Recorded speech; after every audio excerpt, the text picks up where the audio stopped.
Hey, welcome back everybody. So we are back inside today. We're down here in the basement getting ready to do a little bit of sewing. I needed to make a small little stuff sack for a pair of micro spikes.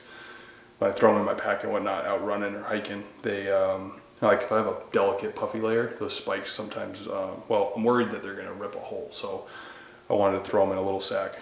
Admittedly, they came with a sack and I threw that away. So, or I can't find it. So I needed to make a little 5x7 little stuff sack. So I wanted to bring you guys along. If you haven't done it already, man, we'd really appreciate if you guys can subscribe to the channel. And if you like this video at the end, man, make sure to give it a thumbs up. That really does go a long ways in supporting this channel and just helping promote this content. So we'll get down to it. The materials on this one, guys, super simple. So unlike the tarp or the rifle scope cover, maybe those ones are a little bit too daunting if you've never sewn before. This is the absolute perfect project to learn how to sew.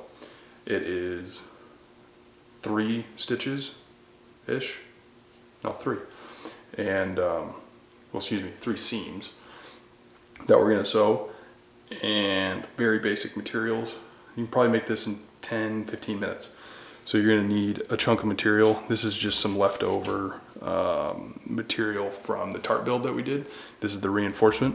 I'll put a link below so you can check out that video as well as the link to this material so you guys know what we got. So this is a waterproof nylon. These are just 2-inch chunks of Grosgrain mil-spec ribbon. These are 3/8. A little line lock. So these are nice because it just keeps it tight. Throw that on there, and then of course we're gonna throw in like a little chunk of cord. That's gonna be the drawstring.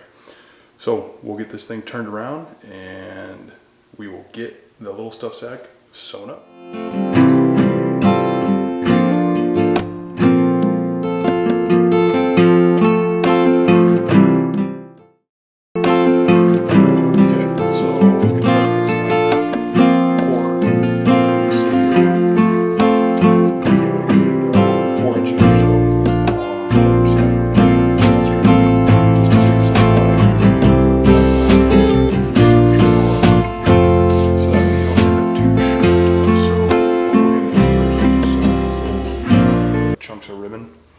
These are just reinforcements that we're going to sew along these sides, and what that does is it just creates some extra material so that way you don't get wear spots from abrasion from when you're working the cord back and forth. So all we need to do is just tack these down, and then we can sew in our piece of cord.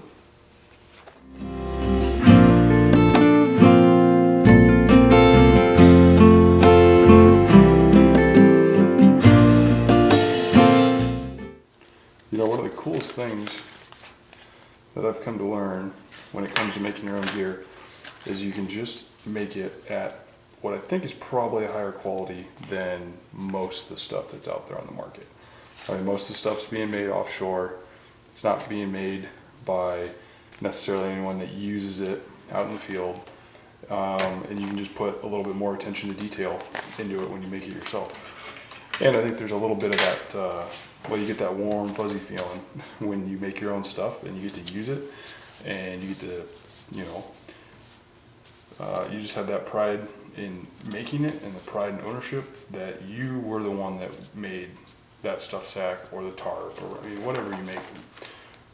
Like we're going to be doing a lot of tool restoration, and we're going to be doing some woodworking on here, and that's all just part of really just my mentality and lifestyle that we live, and that's that we try to embody kind of this idea we've been thinking about and playing around with called modern subsistence. And that's just it's where you have the means and the ability to do stuff for yourself, whether that's getting your own meat or gardening, making your own gear, making your own furniture, repairing and making your own tools.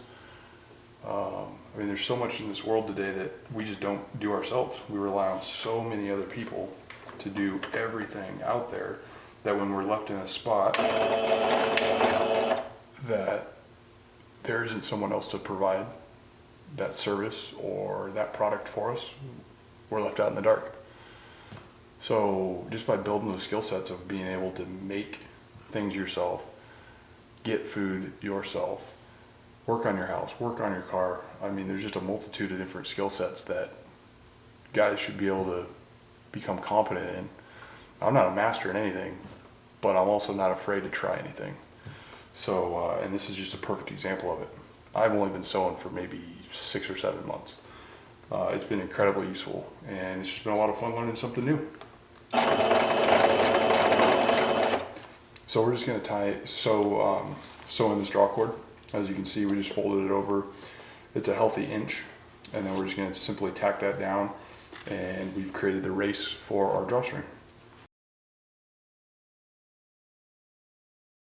All right, just like that, we got our drawstring in. We just want to be mindful that when we're going through and finishing out this bag, that we don't pull it out. It's not the end of the world, you can feed it back through. But I just found that if you sew it in place, you don't have to go doing the old caterpillar maneuver, trying to shimmy that thing all the way down through there. All right, so we got it all trimmed up. And remember, right, we're sewing these projects, we need to sew stuff inside out, so that way when we're finished, the finished product has a nice clean finished seam on the inside, rather than having it the other way around. So we just match up our ends here, and we are simply gonna follow these two edges back up towards our drawstring, and we've essentially created a real simple bag.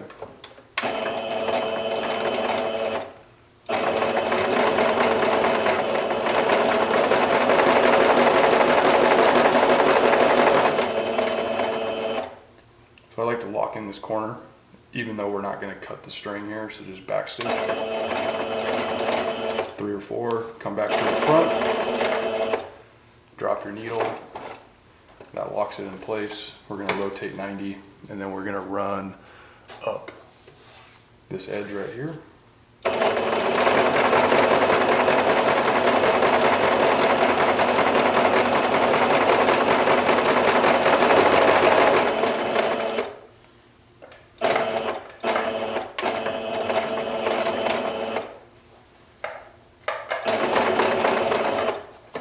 Alright, so at this point we have created a very simple bag, and if you want, you can even stop at this point.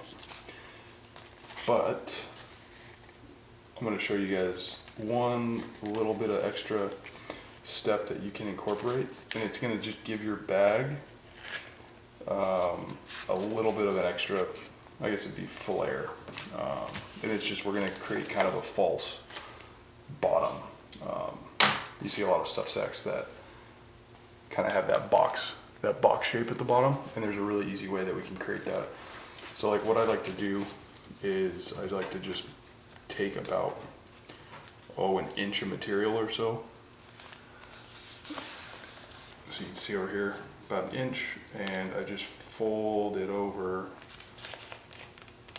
Since this is a small bag, I'm just going to do a little 1/2 inch fold. And then what we're going to do is we're actually going to sew this all the way back across.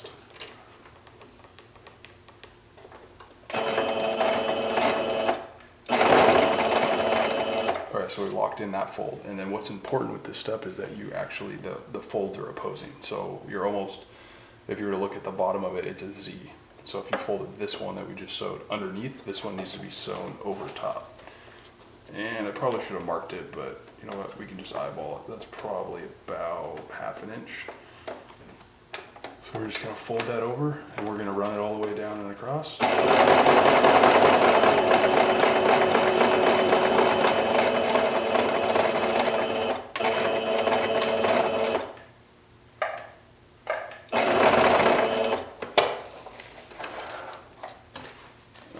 Let's do this real quick. We're going to throw in our line lock real quick, just so we don't pull this out when we flip it. So we're just going to drop this thing right in there, and I like to tie, actually, there we go. So I'm just going to tie a quick little figure 8. Alright. So there we go. We got a nice little figure 8. Let's actually burn those ends. All right, no frays. Boom. Before we turn it inside out, let's get it all trimmed up. A little extra attention to detail so we don't have some floppies hanging out.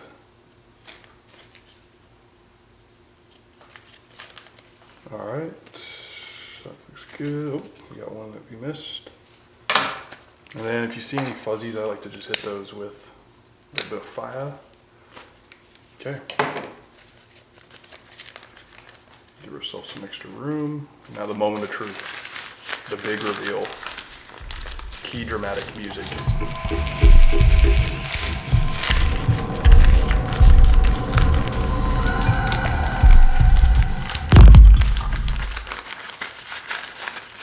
Okay, just like that. So we got a little bit of a false bottom going on there. It just gives it some volume so it's just not a flat sack. And there you go. So we've got ourselves almost, can't get my hand in there. All right, so there we go. So we got ourselves a simple little stuff sack, and we can cinch it up like so, and there you have it. So if the tarp or the rifle scope cover is maybe a little intimidating, well, this one's perfect. You can see how quick we made that thing, and now you've got a little stuff sack.